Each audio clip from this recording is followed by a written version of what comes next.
La sesión de hoy tiene por interés explicar en qué consiste la reclamación colectiva de la Carta Social Europea.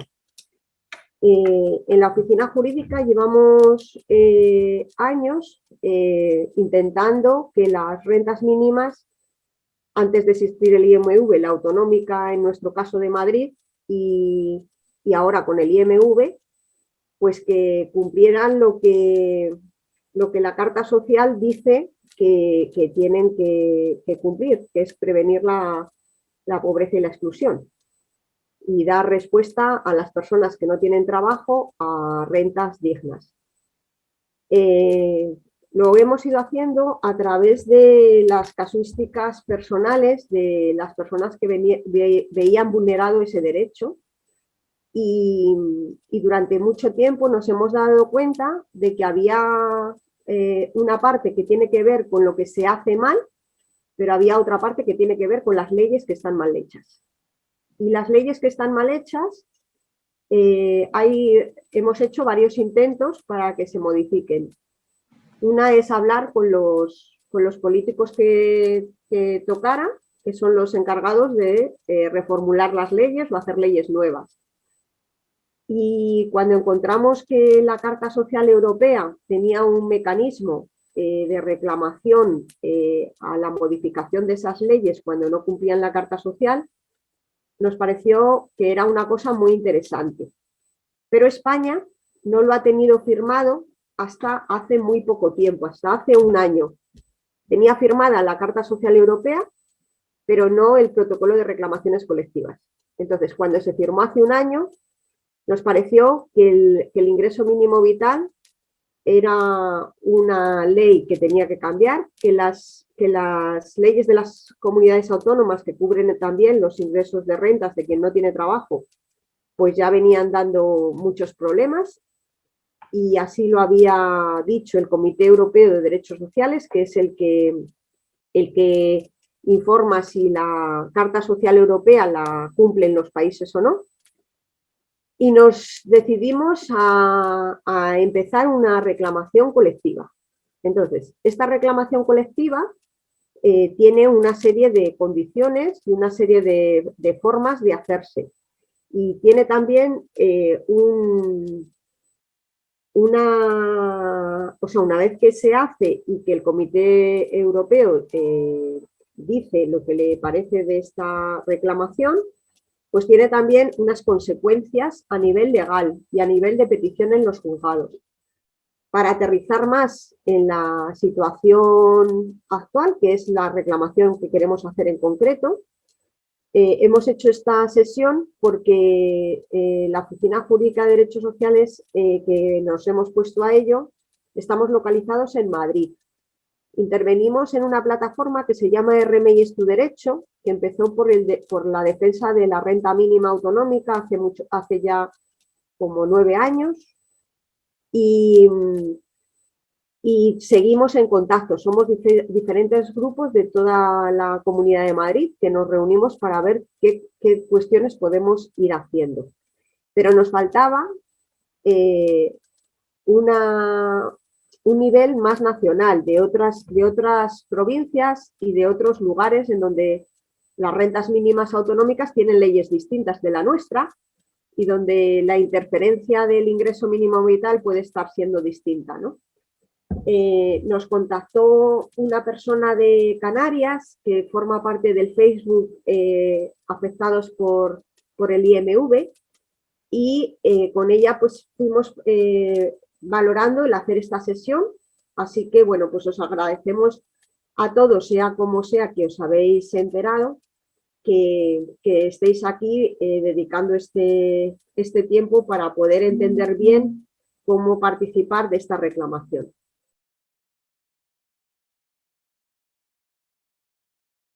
Buenos días a todas y a todos, yo soy Juan Carlos. Yo lo que voy a intentar hacer en el rato que os voy a hablar es contaros un poco qué es la reclamación colectiva y más o menos cuál es el enfoque que le queremos dar a esto, ¿de acuerdo? Lo primero que nos tenemos que poner es en la Carta Social Europea. Este es un documento de derechos humanos del que nos tenemos que empoderar y convencer, porque reconoce un marco de derechos que normalmente los estados escatiman a las poblaciones y que normalmente los jueces miran para otro lado cuando se reclaman, ¿no? Pero, sin embargo, es un marco obligatorio, porque para eso los estados han hecho unos tratados diciendo que se comprometen a que sus legislaciones, los estados que han firmado este pacto, a que sus legislaciones acojan estos derechos, ¿vale? Bueno, entonces lo primero es que se trata de un texto de derecho internacional en el marco del Consejo Europeo, que es un marco más grande que la Comunidad Europea, que la Unión Europea, ¿vale? En principio obliga a los países a que sus legislaciones respeten este marco, sus mínimos. Y ahí, si veis, os pongo un mapita donde aparecen 4 colores. Uno en blanco, que son los países que dentro del entorno europeo no tienen nada que ver con esto. Otro en gris, que son los países que no están en el Consejo Europeo, y otro en verde más claro o más oscuro, que son los países a los que afecta esta carta. Los de verde oscuro son los países en los que es posible reclamar por medio de la reclamación colectiva, que es el instrumento del que os vamos a hablar. Y los de verde claro son los países dentro del Consejo de Europa donde no se puede utilizar este mecanismo, ¿vale? Porque no lo han acogido. España, como os ha dicho Ontanares hace un momento, acogió hace poco tiempo, o sea, se adhirió al marco de reclamación colectiva hace poco tiempo. Hasta hace poco no se podía ir por este cauce para intentar modificar la legislación por no cumplir con los mínimos de la Unión Europea. ¿Cuáles son los ámbitos de protección, es decir, los derechos que esta carta reconoce? Uno tiene que ver con la vivienda, ¿vale? Tiene que ver con muchos aspectos de la vivienda. Aquí lo que os he puesto es aspectos donde ya se ha pronunciado este Comité Europeo de Derechos Sociales diciendo en qué consiste este marco de protección de la vivienda. Pues que la vivienda se tienen que adecuar a las necesidades familiares, que hay que reducir, hay que tener políticas que reduzcan las personas sin hogar, que se tiene que asegurar un acceso a la vivienda decente y asequible para todas las personas, que tiene que respetarse este marco para los extranjeros. Y bueno, pues los veis ahí, no hace falta que os los lea todos. Otro es el ámbito de la salud.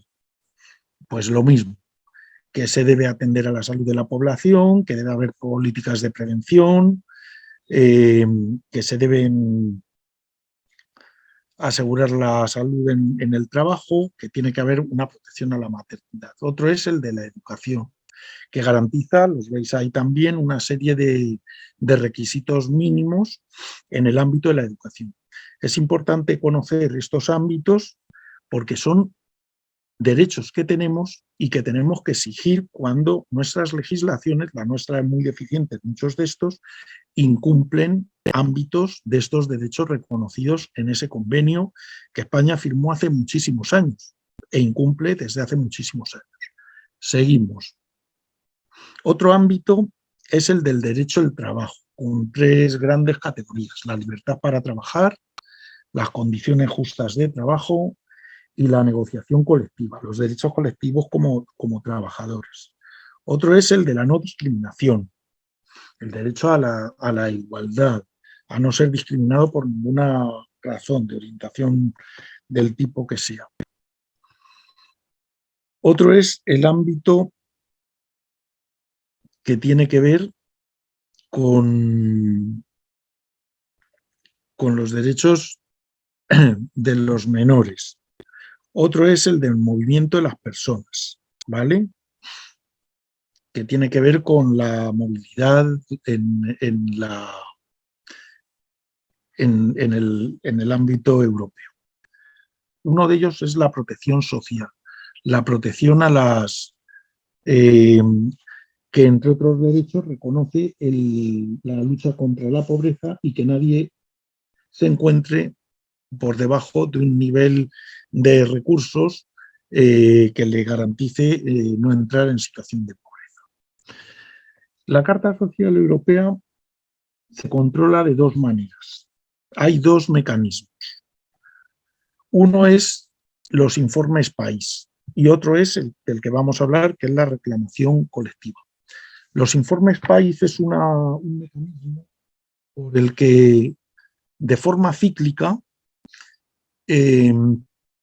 pues el comité encargado de velar por el cumplimiento de esta carta analiza las leyes de los países y ve si se están cumpliendo o no los distintos artículos de la Carta Social Europea, tanto la inicial como la que más adelante se hizo mejorando algunos derechos, ¿verdad?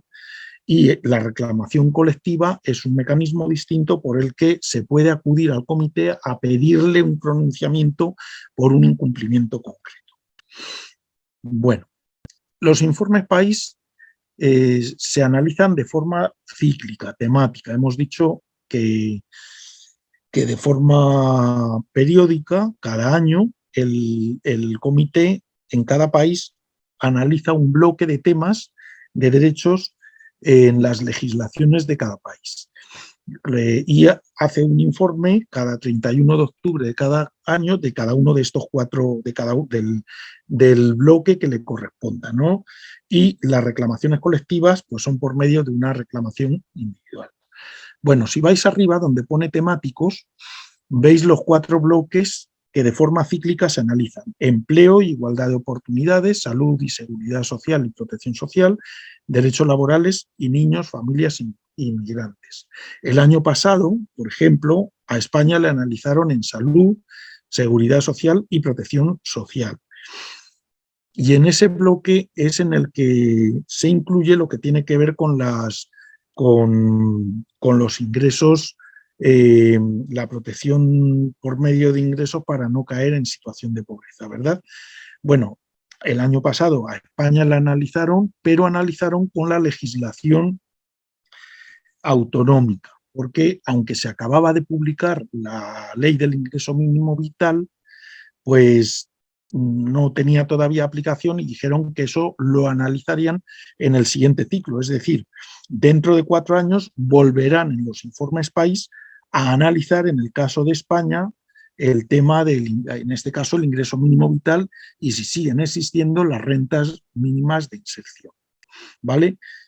Y en cuanto a la reclamación colectiva, pues lo que pasa es que una vez que se reclama, si se admite, hay una decisión del comité. Esta decisión se lleva al Consejo de Europa y el Consejo de Europa, el Comité de Ministros, se dirige al Estado exigiéndole el cambio de su legislación. ¿De acuerdo? Vamos al mecanismo de reclamación colectiva. Bueno, es un proceso, un tipo de proceso jurídico por el que se denuncia el incumplimiento de un Estado, ya sea en la normativa, que su normativa incumple con la Carta Social Europea, con cualquiera de los derechos que hemos visto antes, o bien que la aplicación que hacen de su legislación incumple, lesiona la Carta Social Europea. Es un mecanismo que vale para esto, ¿no? Es un mecanismo que se llama de reclamación colectiva. ¿Qué quiere decir esto? Pues que no se trata de una reclamación individual ni de la suma de reclamaciones individuales. No vale para llevar el caso de cada persona a este organismo y que este organismo, supliendo la función de los jueces, pues le resuelva el caso. No vale para eso. Vale para intentar una modificación de las normas o de la aplicación legal que se hace en un país, ¿vale? No puede ser promovido por cualquiera. Hay 60 entidades que están reconocidas en el Consejo de Europa y que tienen capacidad jurídica para elevar al comité esta reclamación colectiva, para llevar esta especie de demanda diciendo, oiga usted, se incumple en este estado tal y cual artículo por esto, esto y esto. Solamente una de estas organizaciones reconocidas puede postular, puede hacer la presentación de esta demanda. Es decir, si la hace cualquier otro, pues no se admite porque no está en el cauce. De forma que hay que acudir a una de estas entidades. En el caso de la reclamación colectiva que estamos pensando, lo va a hacer una organización internacional que es ATD, Cuarto Mundo, de nivel internacional, ¿vale? Es la que se va a prestarnos su capacidad procesal, en este caso, para llevar esto al comité. Y si tiene éxito, lo que pasa es esto, que esa resolución pasa al Consejo de Ministros, el Consejo de Ministros conmina al Estado a cambiar sus leyes y se consigue así una modificación legal. ¿Qué más valor tiene? Si tiene éxito, la resolución dictada por el Comité Europeo de Derechos Sociales y luego o avalada, ratificada por el Consejo de Europa, Comité de Ministros, pues tiene valor jurisprudencial. Se puede invocar en los tribunales en los casos particulares. ¿Qué no es el mecanismo? Para tener claro lo que no es. No es una denuncia de casos, no es una denuncia individual, es decir, no se lleva mi caso para que me lo resuelvan a mí. No es tampoco una suma de denuncias individuales, no es la suma de un montón de denuncias para que las resuelva el tribunal. El tribunal no va a resolver las situaciones personales. Estas hay que llevarlas por la vía, digamos, jurídica de cada estado. Es decir, en el caso del ingreso mínimo vital, ante lo que estemos en desacuerdo, tenemos que hacer una reclamación previa en los plazos que la ley establece a la vía jurisdiccional. Si no nos la resuelven o si nos la deniegan, hay que ir a los juzgados de lo social. Si nos lo deniegan, hay que ir al Tribunal Superior de Justicia. Si nos lo deniegan, podremos acudir al Tribunal Constitucional. Y si nos lo deniegan, podremos acudir al Tribunal Europeo de Derechos Humanos. Ese es el trámite de los casos particulares para intentar reivindicar mi problema, para intentar reivindicar el cambio de ley. El problema de todos y todas es para lo que se usa la reclamación colectiva. ¿De acuerdo? Bueno, aquí os ponemos un caso. En España ya ha habido un caso en que se ha llevado adelante una reclamación colectiva y en que le han dado la razón a los promotores de esta reclamación colectiva, que es un caso por los cortes de luz en la Cañada Real, en Madrid.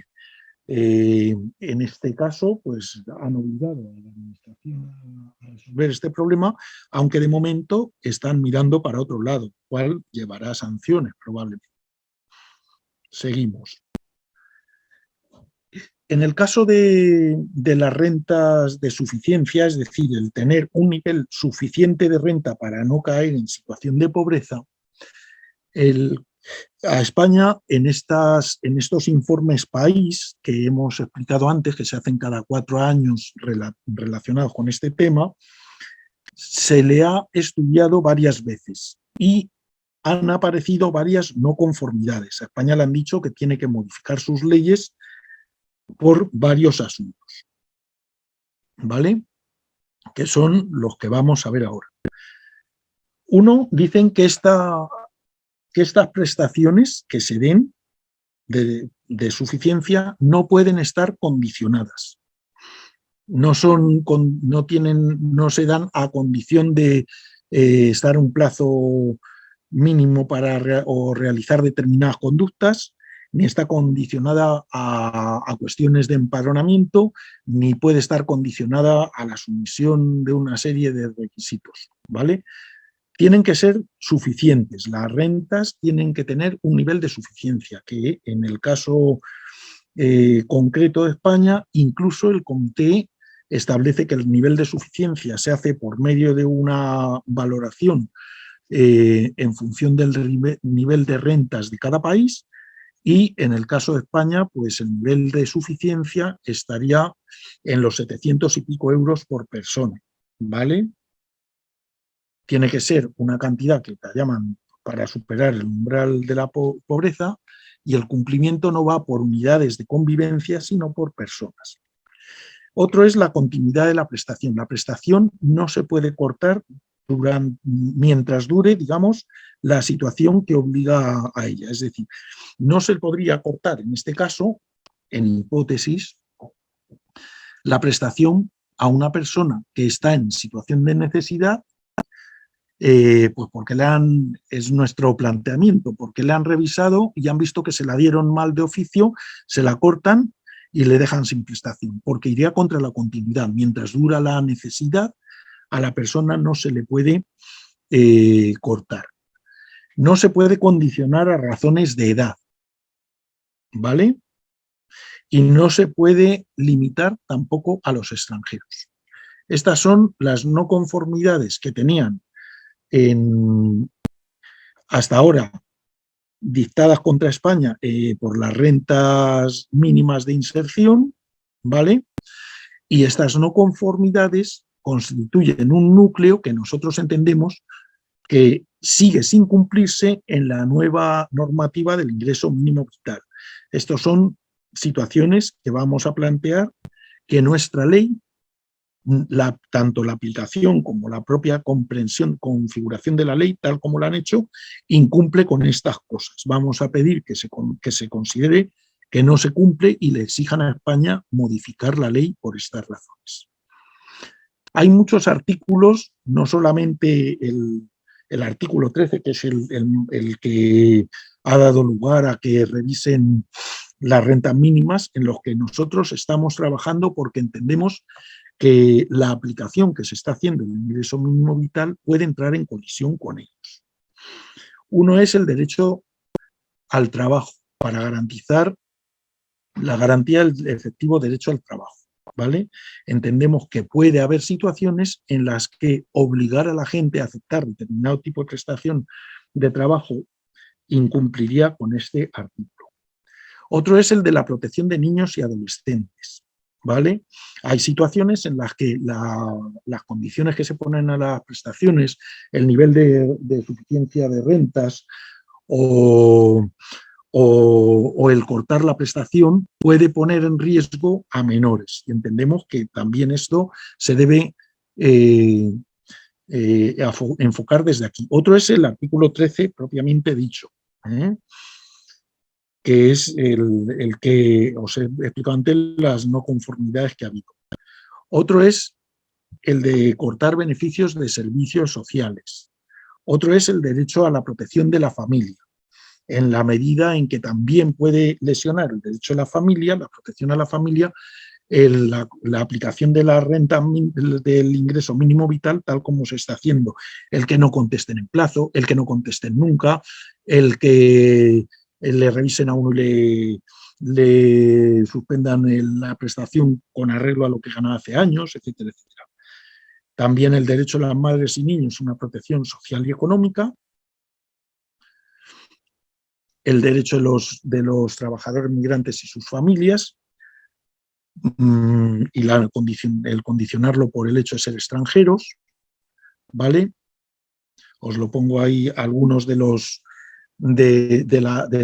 esto es más o menos lo que dice el texto y los derechos que nosotros creemos que pueden estar colisionados por la aplicación y por la concepción que se ha hecho en nuestro ingreso mínimo vital.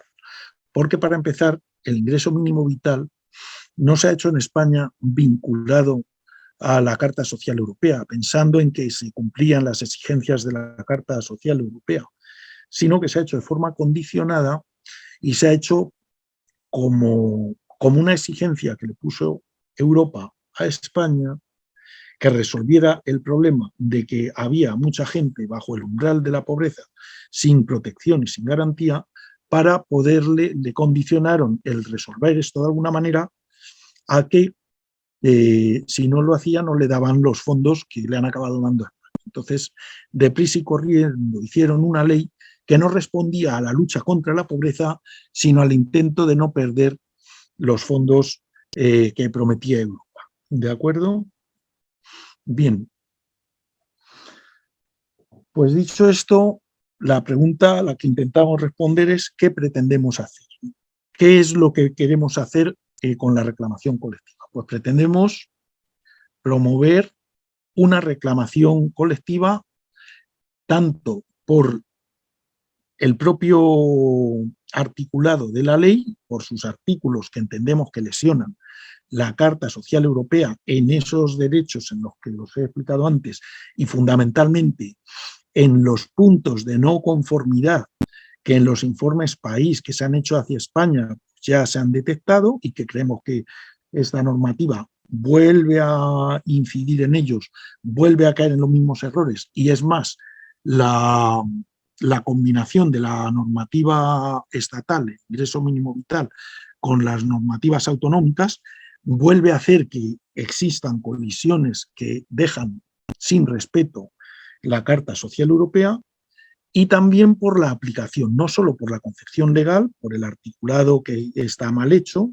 sino también porque la aplicación que se hace de esta norma, el cómo están gestionando esto, lesiona derechos de las personas. Y esta es la reclamación que vamos a hacer. Señores, tanto la ley como la aplicación que se hace en España lesionan la Carta Social Europea y pedimos que ustedes le exijan a España que cambie su legislación y que cambie su aplicación de la ley. ¿Vale?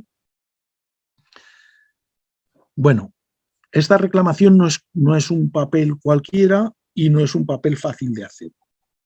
Primero, es un documento formal, que tiene una estructura formal, que está pensada de una manera muy reglada en la propia normativa, el cómo hay que hacerlo. Además, nos exigen que esto se le mande a este comité, que está compuesto por 15 personas, una de ellas es española, debe redactarse en inglés o en francés. Es decir, que una vez que tengamos hecho el texto, tenemos que buscar a alguien que entienda inglés o francés, y no solo inglés o francés, sino inglés o francés jurídico, para bueno, pues redactar el escrito de forma adecuada a lo que exige el tribunal. Debe ser presentada, lo dijimos antes, por una o por varias de las 60 entidades reconocidas, ¿vale? No la podemos postular nosotros mismos, no la puede postular los grupos que estén interesados en que esto salga adelante. La podemos apoyar, la podemos trabajar, pero quien tiene que presentar el documento formalmente con su apoderamiento y su reconocimiento es una de estas 60 entidades, que ya, insistimos, ya hay una que está dispuesta a hacerlo. Se debe expresar de una manera muy ordenada y clara, tiene una estructura que es un argumentario de los hechos que estamos reclamando, de los fundamentos de derecho que entendemos que se han violado y de todo el aval para pedir el pronunciamiento en contra del Estado. ¿Vale? Y por último, hay que soportarlo no solamente con argumentos, sino también con prueba que haga ver a este tribunal de 15 señores pues lo que está pasando, es decir, que les convenza de que esto es así, que le convenza de que tiene que decirle al Estado español, oiga, tráigame usted cómo está aplicando esto, tráigame usted qué dice esta norma, tráigame usted todo estos expedientes, cómo se están llevando adelante, ¿vale? Entonces, por esto es un documento complejo, técnico, que se va a hacer por un equipo técnico. No se trata de cualquier manifiesto, reclamación o lo que sea que hagamos. Tiene que tener un contenido y un formato suficiente para que este organismo la estudie, acepte a trámite su análisis y lleve a buen fin el proyecto. ¿Qué prueba es la que estamos recogiendo y queremos aportar? Pues prueba material de los incumplimientos que se dan. No necesitamos saturar a este organismo de todos los casos y todos los incumplimientos que se dan en España, sino documentar que los incumplimientos se dan, ¿de acuerdo? Por eso no necesitamos el expediente de 100.000 personas, ni de 50.000, ni de 30.000, pero sí necesitamos tener un número suficiente de prueba de cada uno de los hechos que entendemos que violan la Carta. Otra prueba que hay que aportar o que estamos recogiendo, informes técnicos o informes oficiales. Entre otros, os lo explicará más adelante Ontanares, el informe último que ha hecho el Defensor del Pueblo analizando esta norma, su aplicación y el desastre que es. ¿Por qué estos informes técnicos y oficiales son importantes? Pues porque no son una opinión, son otra cosa, tienen solidez, ¿vale? Informes o estudios especializados que podamos obtener. Hay artículos especializados de juristas o lo que sea, pues que analizan la ley y que también tienen solidez de cara a este tribunal. Incidencia, todo lo que podamos obtener de cómo está siendo la convivencia de la legislación estatal con las rentas autonómicas y qué problemas están causando.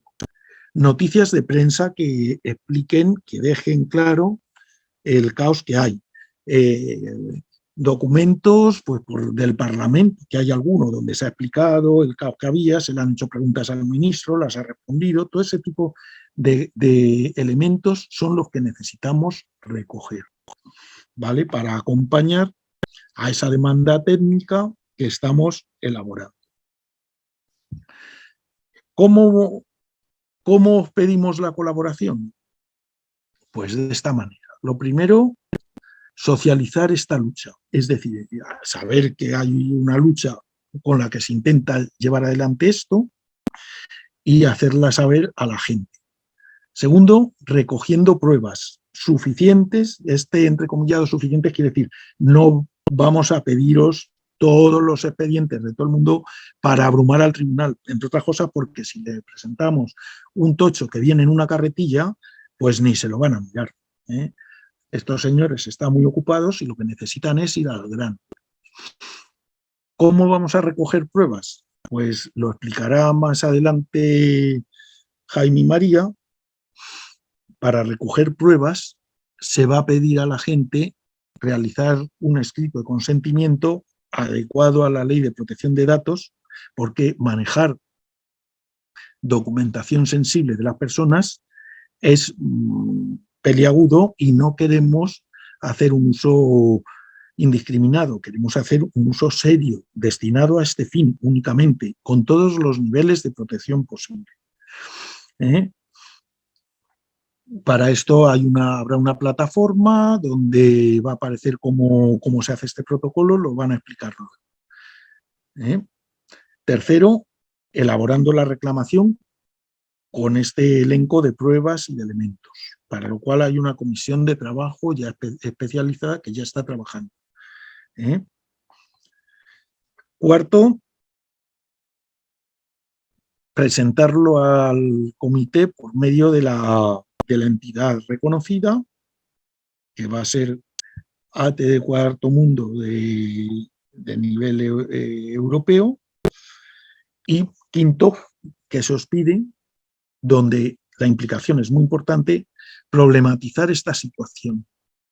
Es decir, además de presentar la reclamación, hay que hacer ruido, hay que hacer de la manera en que se está gestionando esto un problema que esté en las agendas, en la agenda mediática, en la agenda política, para que no lo puedan meter debajo de la alfombra, para que tenga que buscarse una solución, para que podamos conseguir, por medio de la lucha, un cambio legal. ¿Qué apoyo se os pide? Bueno, pues documentar casos en una serie aspectos. Yo voy a poner aquí algunos, aunque luego os lo van a explicar con más detalle. Aspectos que tenemos ya, en algunos casos ya tenemos recogido suficiente información, pero lo que queremos es documentar todo lo que está pasando con los retrasos de tramitación, con la falta de respuestas, con la falta de notificaciones expresas, con los problemas que se dan en la comprensión de la unidad de convivencia y todo lo que genera esto, con los problemas para obtener citas, para realizar trámites, con las peticiones reiterativas de documentación, documentación que por otra parte la Administración ya tiene y que según la ley no tendría por qué pedir, con las denegaciones, con las revisiones a la baja del IMV por los ingresos, teniendo en cuenta las revisiones que hacen de los años anteriores, con las obligaciones accesorias que todavía no se han impuesto pero que se puedan imponer, con los ingresos de las familias, unidades familiares de más de 3 hijos, que no a partir de más de 3 hijos pues ya no hay incrementos, con los impedimentos de tener rentas autonómicas por no haber pedido el ingreso mínimo vital y otros por el estilo, problemas por compartir viviendas, problemas por estar incluidos muchos miembros de estar incluidos en una unidad de convivencia, miembros que en realidad forman parte de varias por miedo a perder prestaciones, por las reclamaciones por cobros indebidos y por otra serie de razones. Luego os van a explicar bueno, pues más documentación que podamos necesitar. ¿Cómo podemos participar? Pues lo que hemos dicho, difundir la propuesta, aportar pruebas individuales. Ya os he dicho que habrá una página donde se explicará cómo se hace. Firmar la gente que vaya a aportar, que nos diga, oye, pues yo tengo un caso que no está contemplado en lo que vosotros tenéis, o que sí está, que es tal, pues antes de dar ningún papel tendrá que hacer la firma de una autorización para el uso de este material, porque si no tenemos esa autorización no vamos a abrir ningún expediente, no vamos a mirar ningún documento de nadie que previamente no tengamos la garantía de que se está haciendo con respeto a la Ley de Protección de Datos. ¿Vale? Y sobre todo manteniéndose informados. Bueno, pues Perdón, con eso. ¿Sí? voy a interrumpir un momento. La página web que aparece en la diapositiva, perdón, el correo electrónico está mal puesto, es reclamacioncolectiva.imv@gmail.com. Lo paso por el chat, pero lo digo por si alguien ya lo había copiado. Es reclamacioncolectiva.imv@gmail.com.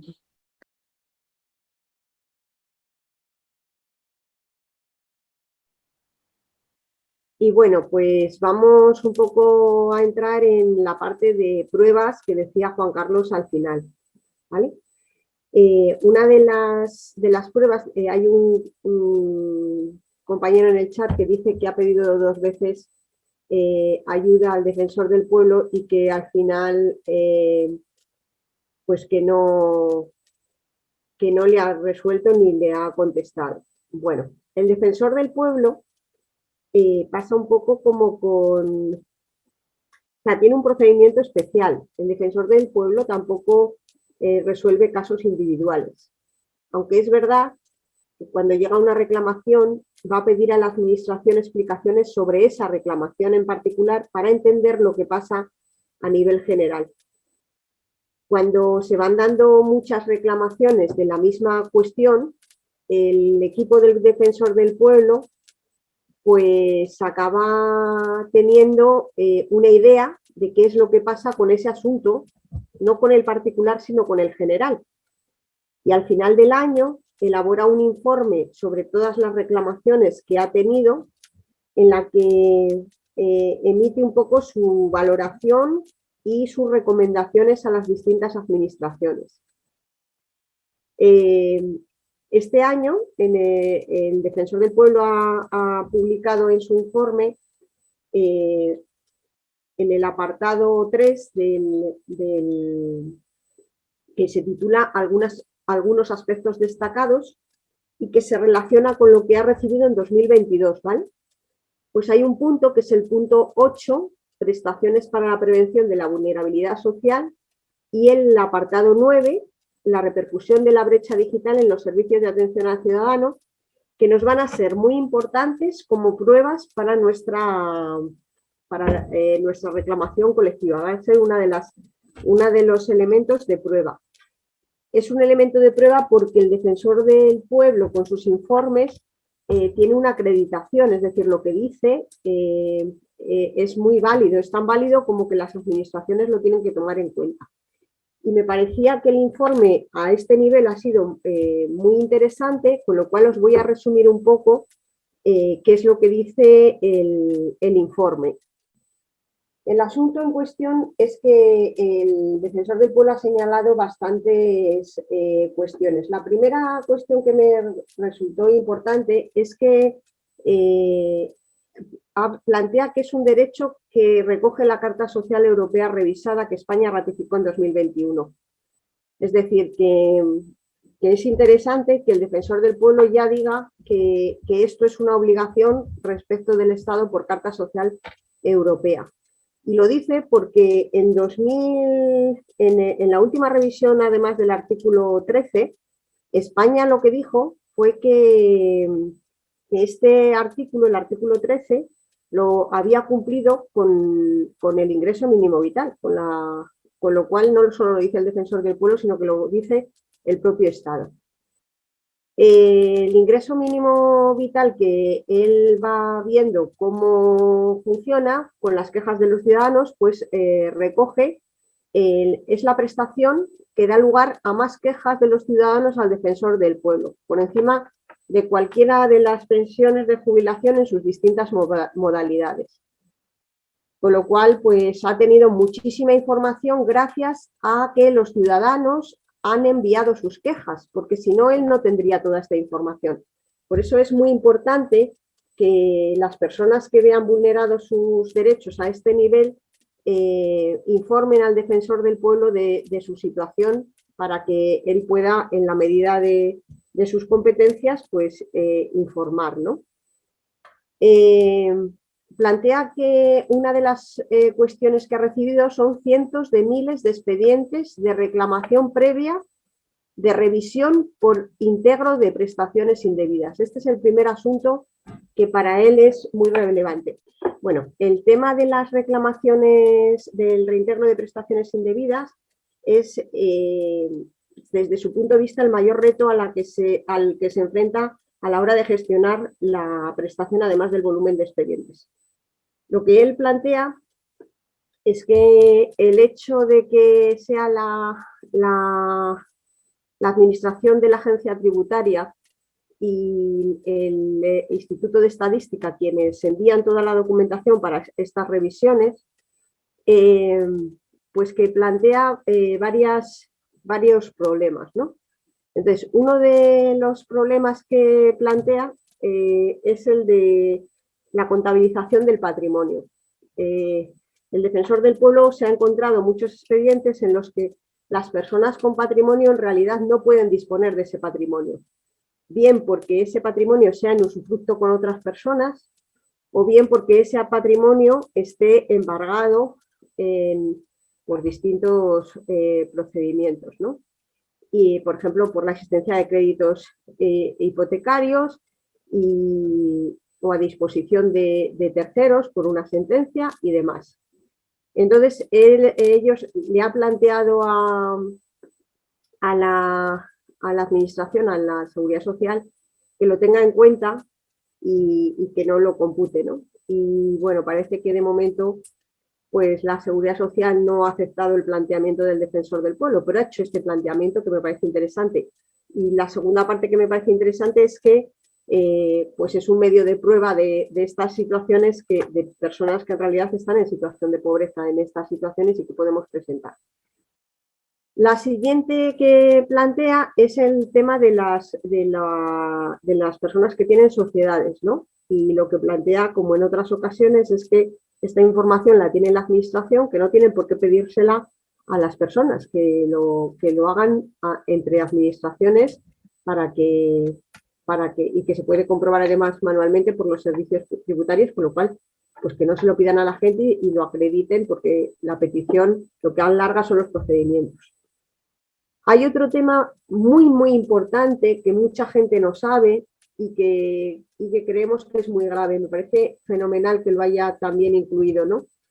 Que es que los ingresos que el ingreso mínimo vital plantea que no son computables tienen relación con el artículo 7 de la ley de la declaración de la renta sobre la renta, sobre el impuesto de la renta de las personas físicas. Entonces, este artículo lo que dice es que hay un montón de prestaciones que no tendrían que computarse, entre ellas el propio ingreso mínimo vital, pero también las rentas autonómicas, los fondos de emergencia de los ayuntamientos y algunas otras prestaciones. Pero dice, en un momento dado, que siempre y cuando el límite conjunto de estas rentas y de los ingresos no supere 1,5 el indicador público de renta de efectos múltiples. Entonces, puede ocurrir, y así lo ha comprobado el Defensor del Pueblo, que las prestaciones asistenciales de una persona durante un ejercicio superen este límite. ¿Esto por qué es importante? Porque además va a depender de cómo hagan las personas la declaración de la renta.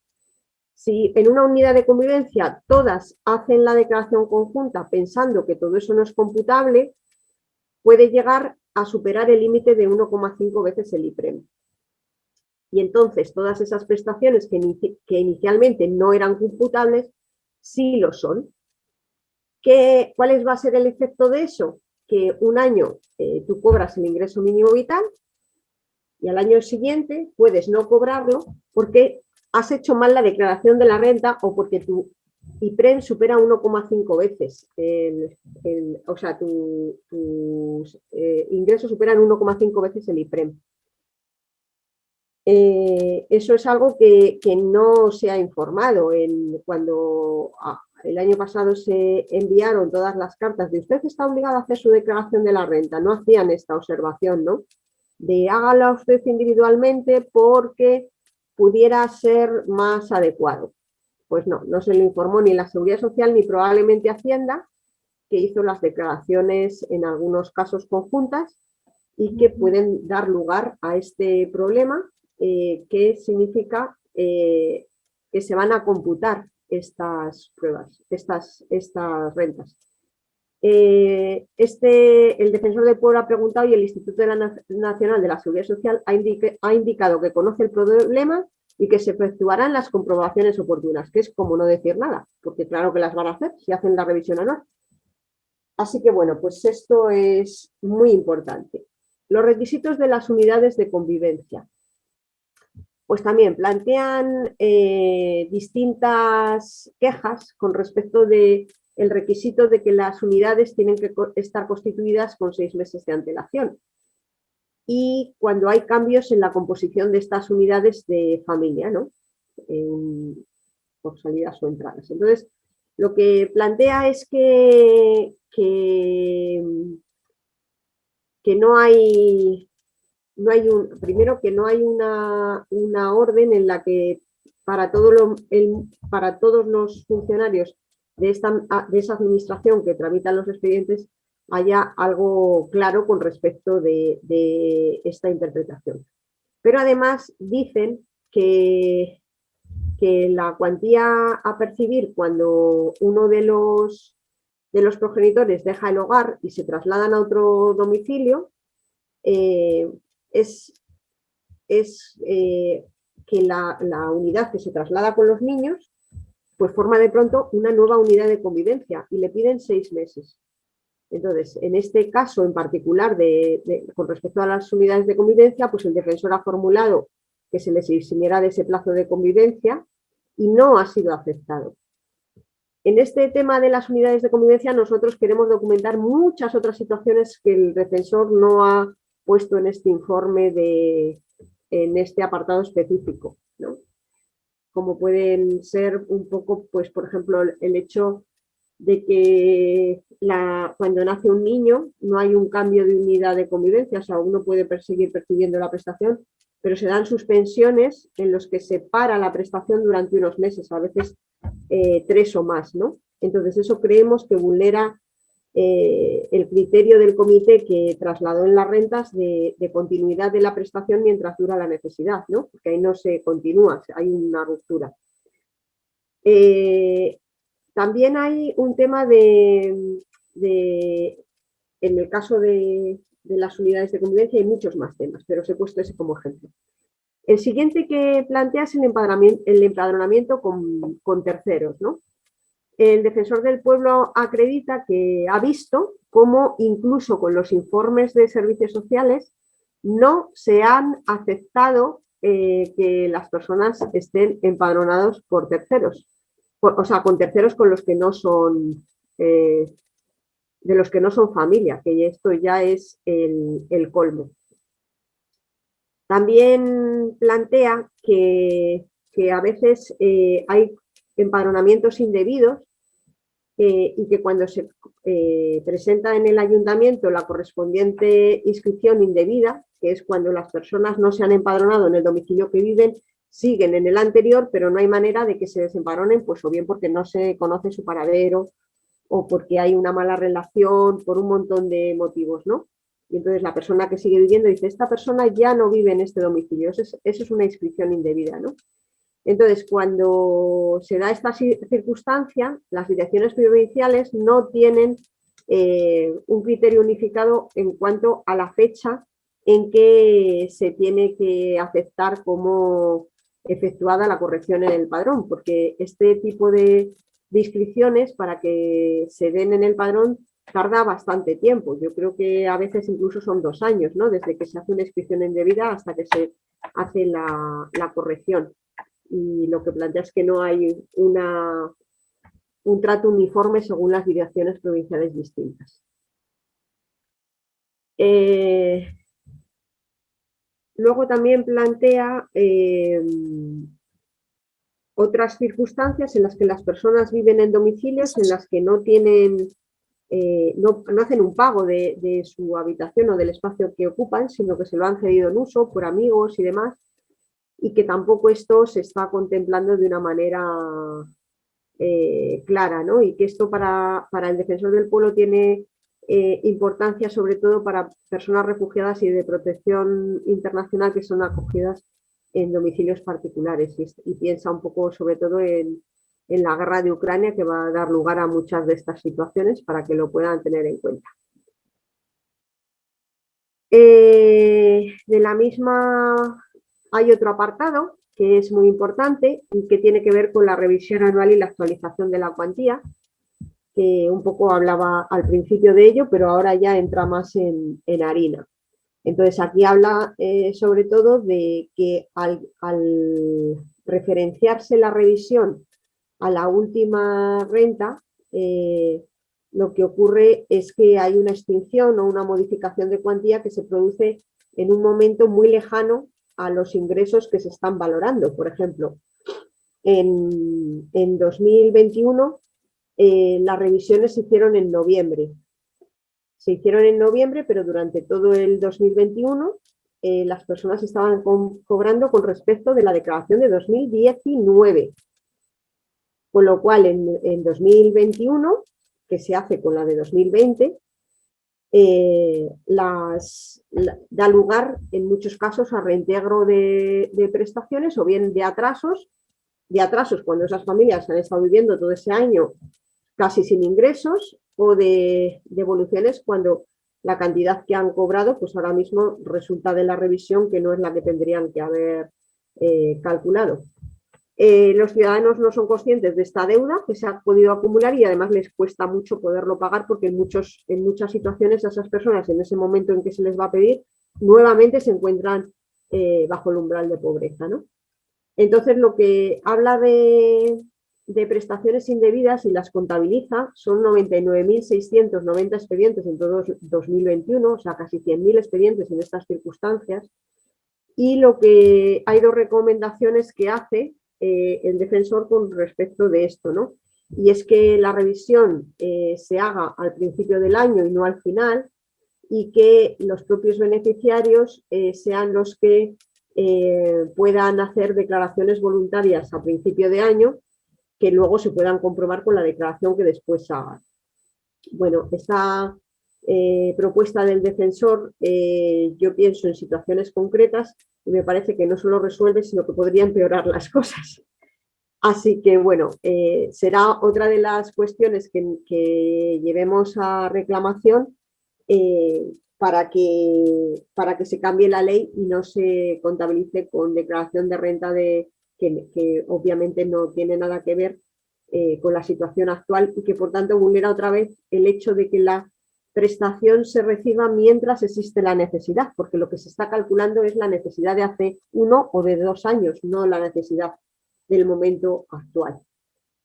Todo esto, en realidad aquí habla del ingreso mínimo vital, pero en el cruce con las rentas mínimas autonómicas esto es un desastre total, porque mientras tú estás con una prestación de otra administración, la comunidad autónoma lo que va a calcular es lo que esa administración te está dando. Cuando se hacen las revisiones y revisan todo, lo que ocurre es que también afecta a lo que has cobrado de la prestación autonómica, con lo cual se dan dobles devoluciones de cobros indebidos de unas y otras prestaciones. Pero lo que no sé si se está dando, yo creo que no, es la actualización de la renta mínima cuando lo que hay es el efecto contrario, no un cobro indebido, sino una deuda, ¿no?, de esa administración que no ha calculado en función de las fechas más próximas. En todo caso, lo que claramente se da es que las personas están en una situación de absoluta indefensión porque no saben cuál es su cuantía, por qué es su cuantía, qué tienen que hacer para recibir la cuantía que tendrían que recibir complementaria en su administración autonómica. En fin, un absoluto follón. El siguiente punto es la adaptación de las rentas mínimas al ingreso mínimo vital. Y en esta parte el defensor del pueblo va hablando de cada una de las comunidades autónomas respecto del reintegro de cantidades indebidamente percibidas. Pero desde nuestro punto de vista se queda corto, porque el problema no es solo lo que no se percibe, el reintegro de las cantidades indebidamente percibidas cuando tienes una renta autonómica y el IMV. El problema es todas las que no se están cobrando, porque son subsidiarias, como es en el caso de Madrid, todas las que se extinguen cuando después en la revisión no han lugar a la extinción, en fin, una serie de disfuncionalidades que hacen que no haya un complemento de las dos prestaciones de rentas, sino que la situación sea todavía peor que la anterior. En el caso de Madrid, los datos son claros, todos los meses se publican y la renta mínima de inserción de la comunidad está en extinción, ¿no?, a punto de desaparecer. De todo esto estamos haciendo un estudio por comunidades, pero si vosotros tenéis experiencias particulares, pues de las dos, del problema de los dos cobros, pues también sería interesante poderlas tener, porque de Madrid tenemos mucha documentación, pero no del resto de lo que está pasando en el resto de comunidades, si es igual o es distinto. La repercusión de la brecha digital en los servicios de atención al ciudadano es otro punto que entra el defensor del pueblo a hablar y, bueno, pues que es uno de los problemas más reiterados con las familias y personas que conocemos en el trámite de ingreso mínimo vital, ¿no? Pues el hecho de que se establezcan únicamente por vía telemática la concertación de cita previa, el hecho de que no haya una facilidad de uso, de proporcionalidad de las medidas de seguridad, de personalización, ¿no?, sino que te informan de una manera genérica, que nada tiene que ver con tu expediente, etcétera, etcétera, ¿no? habla bastante de todo el tema de brecha digital, ¿no? Y de lo que necesitaríamos para superar la brecha digital, que no es suficiente una alternativa telefónica, ¿no? Ni tampoco que lo que se tiene es que dotar con medios técnicos y personales necesarios para que se funcione eficazmente incluso en la tramitación telemática, que no es el caso en el momento actual, ¿no? Y hace especialmente mención a la seguridad social, porque todo esto es de la brecha digital con cualquier administración, pero con el punto de la seguridad social, pues viene bastante desarrollado el hecho de que no haya personal propio, de que se hayan contratado personas, de que no se esté arbitrando la labor por falta de personal en los CAIS, que son los servicios de información de la seguridad social. Sobre esto vamos a procurar encontrar también información de las centrales sindicales que han estado de huelga este año justamente por todo este tema, ¿no? Nuestra idea es recoger, igual que la prueba del defensor del pueblo es una prueba de calidad y es cualitativamente importante, pero no es suficiente porque ni recoge todas las situaciones ni la pluralidad de visiones que tiene la sociedad para este tema, ¿no? Entonces, ya os digo, estamos intentando contactar con sindicatos que nos permitan saber cuál es la situación real del caos a nivel de recursos humanos y técnicos para que esté pasando lo que está pasando, que sabemos que es una causa importante. Y luego, bueno, pues además de la experiencia de todos los puntos en los que estén pasando este tipo de cuestiones que tenemos un poco identificadas, Juan Carlos ha dicho algunas, yo os he planteado también algunas y seguro que se nos han olvidado ahora algunas otras, ¿no? Pero se trata de cuestiones generales que sabemos que están ocurriendo y las pruebas individuales tratarían de testificar que lo que decimos que pasa con ese caso está pasando con muchos otros casos y eso es lo que reclamamos, ¿no? Hay un nivel de reclamación que tiene que ver con la ley, es decir, la ley lo que está haciendo es que algunas personas estén en situación de pobreza y no se haya prevenido su situación, sino más allá de no haberse prevenido, se ha incrementado, ¿no? Como pueden ser todo el tema de cobros indebidos. Especialmente vamos a señalar el tema de los IMVs transitorios, que no fueron valorados por la administración inicialmente y que se han valorado 2 años después y que están dando lugar a situaciones muy dramáticas de personas con devoluciones de miles de euros. Ese va a ser un apartado, por ejemplo, especial en este asunto.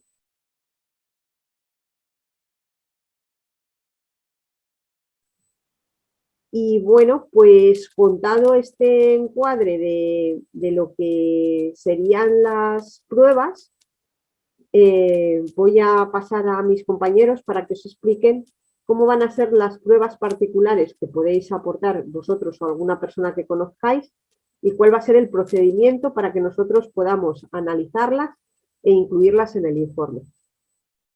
Las pruebas que vais a aportar a través del correo electrónico que hemos dado antes, que lo repito, es reclamacioncolectiva.imv@gmail.com, siempre tienen que ir acompañadas todos los documentos porque tienen información personal y privada de cada persona.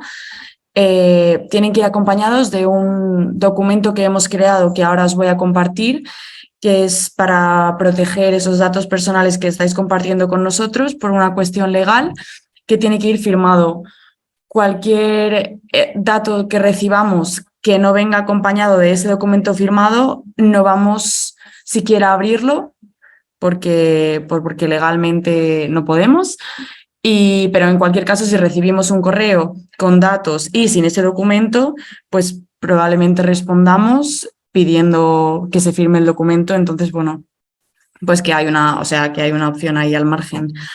Y os voy a compartir por el chat ese archivo. Así que es súper importante que todos los datos que nos compartáis lleguen con ese archivo adjunto.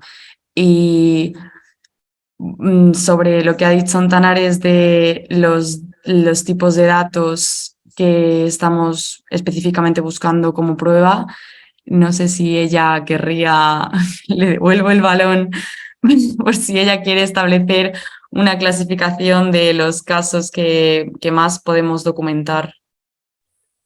Sí, lo importante, como puede haber muchísimas situaciones, primero que ya tengamos documentadas y otras que no, y sobre todo para saber qué es lo que nos tienen que aportar, primero tenemos que entender cuál es la situación que se plantea. Entonces, yo creo que la documentación se tendría que enviar en 2 pasos.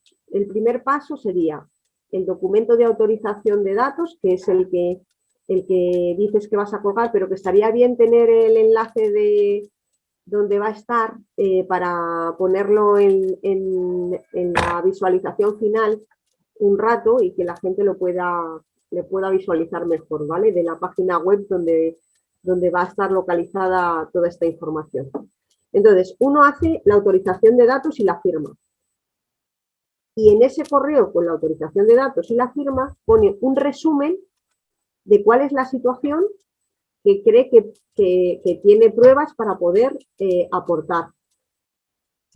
Las pruebas va a ser, un expediente de ingreso mínimo vital es un expediente complejo y que tiene que ver con muchos factores, desde factores familiares, factores económicos, un montón de cuestiones. Entonces, para documentar ese expediente vamos a necesitar ponernos en contacto telefónico o en contacto por correo electrónico y entender cuál es el caso en concreto para ver qué medios de prueba hay que aportar.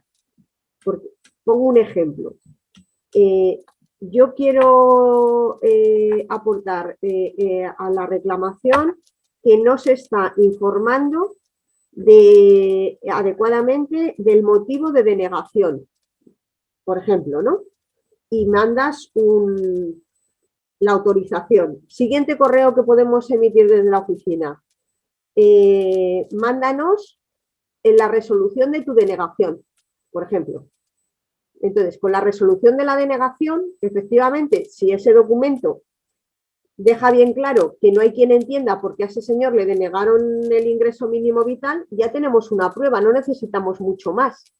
Pero imaginemos que a ese señor le ponen una causa de denegación y la causa es pertenecer a 2 unidades de convivencia. Esa es una bastante frecuente, ¿no? Pues entonces a lo mejor tenemos que entrar a hablar con esta persona sobre su situación en especial y de por qué a lo mejor esa persona no ha aportado el certificado de servicios sociales que podría haber hecho que su situación estuviera resuelta. Entonces, cuando tengamos más información, a lo mejor necesitamos más documentación, porque, por ejemplo, ese señor o esa señora nos pueden decir, claro que lo pedí incluso por escrito y no me contestaron ni me dieron cita nunca. Bueno, pues a lo mejor necesitamos ese escrito de que pidió a servicios sociales el certificado y que no le dieron cita, ¿no? Que es una de las cosas con las que nos hemos encontrado durante algún tiempo. Bueno, en fin, distintas circunstancias de este tipo que nos van a requerir irnos hablando. A lo mejor alguien nos dice, pues que han tardado en contestar a mi solicitud 9 meses. Entonces, ¿cómo podemos acreditar eso? Pues con la solicitud y con la resolución de concesión. Y entre medias, pero tendremos que hablar, porque entre medias pueden haberte pedido documentación para completar el expediente. Eso alarga los trámites. ¿Entendéis? O sea, que vamos de todas maneras a necesitar un diálogo para saber qué documentación es la que vamos a necesitar. No se trata de mandar todo el expediente de cada persona, sino aquellos documentos que prueban lo que funciona mal o la parte de la ley que no es adecuada. Por ejemplo, me están reclamando 20.000 euros porque dicen que no me correspondía el ingreso mínimo vital de 2020 y yo ni siquiera lo solicité, a mí me lo concedieron de oficio. Eso es una circunstancia que estamos encontrándonos bastante. Bueno, pues entender cómo ha sido ese proceso, ¿no? Porque efectivamente, y entender ahora mismo cuál es la situación de esa persona para devolver ese dinero y qué está haciendo la administración para que lo pueda devolver o no. Eso en sí mismo, la resolución en la que le aceptaron en el que no le aceptaron, perdón, en el que le concedían la prestación y la resolución en la que le están reclamando el dinero ya son dos documentos básicos para documentar eso con precisión, ¿no? Luego ya, si necesitamos más documentos, podemos ir pensando si eso es suficiente medio de prueba o necesitamos más de qué pasó en el medio, ¿vale? Porque a lo mejor esa persona ha cambiado sus circunstancias y no las comunicó, pero tampoco sabía si las tenía que comunicar porque nadie le dijo cuáles eran las condiciones de esa prestación, por ejemplo. Bueno, distintas circunstancias de ese tipo. Mirad, el documento de protección de datos, voy a intentar abrirlo en mi pantalla, puesto que María no podía. Hay que poner el nombre, DNI o NIF, el domicilio y luego pues el resumen del documento es que por exigencias legales se autoriza a Cuarto Mundo a recoger datos personales para servir como prueba en el procedimiento de reclamación colectiva y en el caso de que además sean datos que concretamente vayan a utilizarse para un asesoramiento en un caso particular, pero eso ya es al margen de la reclamación colectiva, pues también se autoriza en este caso a realizar los trámites pues, para presentación de solicitud de ingreso mínimo vital, pero eso ya son casos particulares, pero bueno, es algo que es importante porque también es algo que se está autorizando en este documento. Y bueno, Cuarto Mundo, como organización, se hace responsable del tratamiento. El acceso es exclusivo de una única persona, que soy yo, y se dará acceso puntual a 3-4 personas del equipo, muy restringido, y habrá siempre un registro de la actividad que se está haciendo con esos datos. Bueno, Cuarto Mundo se compromete a través de un, bueno, los datos van a estar protegidos en un disco duro solo accesible por mí y pues se evita la pérdida, la alteración de los datos, que bueno. Y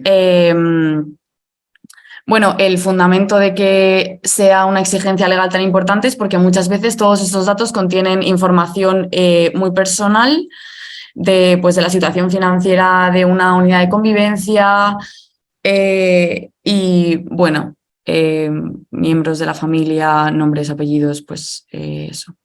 Aquí, además, en este documento está el mail de reclamación colectiva IMV, que ya hemos dicho que es para enviar los datos, y con este documento siempre. Y bueno, se recoge un listado de los derechos que tiene la persona de acceder, rectificar, solicitar que se eliminen los datos que una vez sean dados, limitar el tratamiento, bueno, y nada, y al final se firma. Y bueno, nos comprometemos también a que los datos son tratados durante X tiempo y cuando la reclamación colectiva se presente, los datos se eliminan. Y pues eso es un poco la idea. Los datos que presentan, veo una pregunta en el chat, los datos que presentamos son solo del ingreso mínimo vital. No, pero en el caso de la reclamación sí vale también el tema de las rentas autonómicas. Perfecto. Porque es de las dos cosas, María. Vale. Lo único que no vale lo mismo que antes, no vale cualquier cosa. O sea, se trataría de en el primer correo hacer un resumen de qué es lo que creemos que podría aportar. Y a partir de ahí lo valoramos y devolvemos. porque no se trata de todo lo que funciona mal en las rentas autonómicas, sino de aquellas cuestiones que van a entrar dentro de esta reclamación colectiva, porque no podemos entrar en la legislación de todas las rentas, sino en la interacción de la renta mínima y de las rentas autonómicas para que no se cumpla el objetivo del artículo de la Carta Social.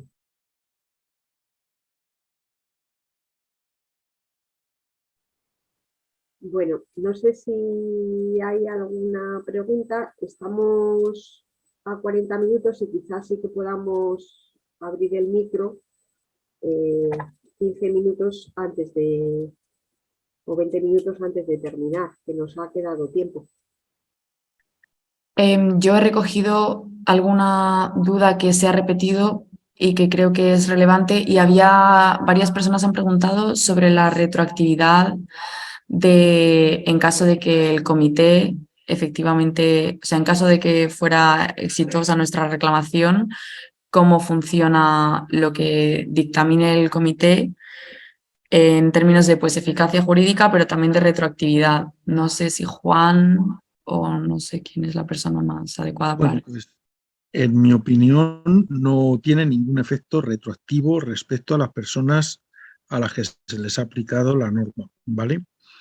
El que quiera hacer una reclamación individual porque no está de acuerdo con el hecho concreto que sea, lo tiene que hacer individualmente. El comité lo que va a hacer es un dictamen que sirve para modificar la norma. No sirve, en principio, para resolver los casos y las tropelías que se hayan cometido con anterioridad. Es decir, no tiene un efecto retroactivo ni reparador persona a persona. Tiene un efecto general de cambio de la norma. Otra cosa es que en el cambio de la norma presionemos para que se regule el efecto retroactivo de los cambios que tal, pero eso ya tiene que ser en la legislación que establezca los cambios. Pero no va a haber ningún efecto retroactivo para las personas de las que se presente prueba ni nada por el estilo, no lo tiene, ¿vale?